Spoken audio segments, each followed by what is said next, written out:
parole est à Gilles Lurton pour Les Républicains.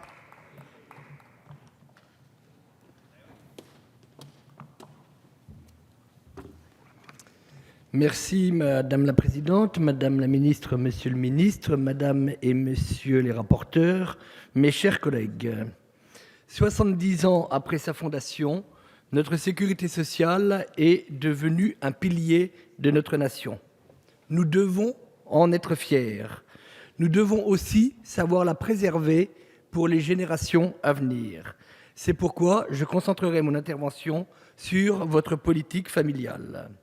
Votre projet de loi ne comporte aucun bouleversement notoire dans ce domaine. Il nous faut cependant analyser les conséquences de votre politique menée depuis maintenant 3 années, les conséquences des nombreux coups de rabot que votre gouvernement a portés à notre politique familiale. D'un point de vue purement comptable, le déficit de la branche famille atteint en 2015 1,6 milliard d'euros contre 2,7 en 2014, alors qu'il est de 8 milliards pour la branche maladie et la branche vieillesse cumulée.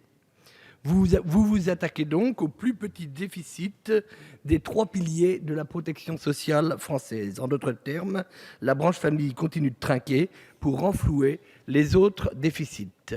Depuis 2012, c'est au bas mot 4,5 milliards d'euros que vous avez pris aux familles, et ceci sans parler des hausses d'impôts et de taxes. Baisse du plafond du quotient familial, réduction de la prestation d'accueil jeunes enfants en 2013 et fin 2014, modulation du montant des allocations familiales avec 500 000 familles touchées et près de 800 millions d'euros qui leur seront retirés en année pleine. Avec l'effort de redressement des comptes de la protection sociale, alors que l'effort de redressement des comptes de la protection sociale devrait être réparti sur tous les Français, vous avez fait le choix de mettre à contribution les seules familles avec enfants. Autant de mesures qui risquent de mettre à mal notre taux de fécondité, pourtant si important pour le renouvellement des générations. Madame Clergeau nous a répondu en commission que les ménages ne font pas des enfants pour percevoir des allocations familiales. Je partage totalement ce point de vue. Ce serait effectivement extrêmement préjudiciable au bonheur de l'enfant. Je reste néanmoins convaincu que toutes les nouvelles contraintes que vous faites peser sur les ménages conduisent un certain nombre de parents à renoncer à leur projet d'enfant. 10 000 naissances en moins depuis l'année dernière, les chiffres parlent d'eux-mêmes.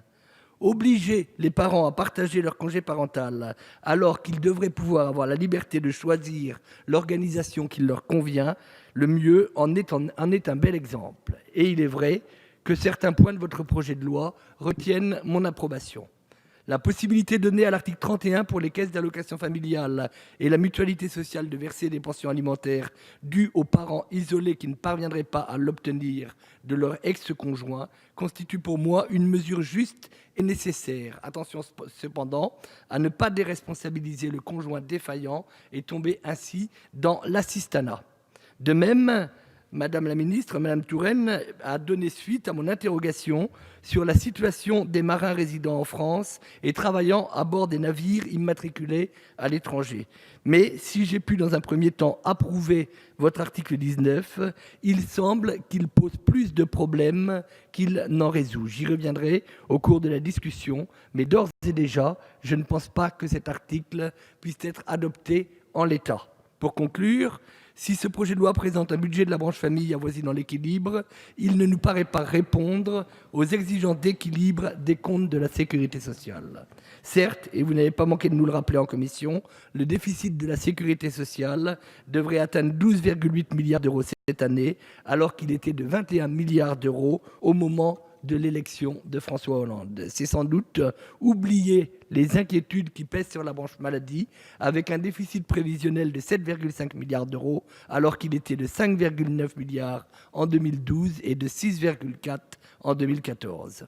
Augmentation inquiétante pour laquelle vous ne proposez aucune réforme de structure, alors que des projets de loi concernant la santé et le vieillissement de la population ont pourtant été débattus.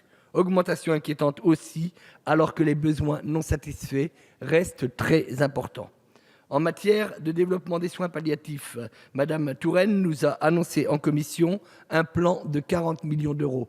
Où sont-ils inscrits ?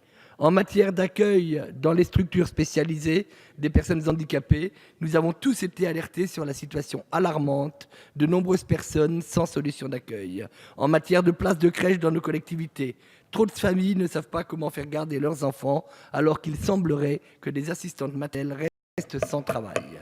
Madame la ministre, alors que nous venons de fêter le 70e anniversaire de la sécurité sociale, nous avons le devoir de tout mettre en œuvre pour qu'elle reste la garantie donnée à chacun qu'en toutes circonstances, il disposera des moyens nécessaires pour assurer sa subsistance et celle de sa famille dans des conditions décentes.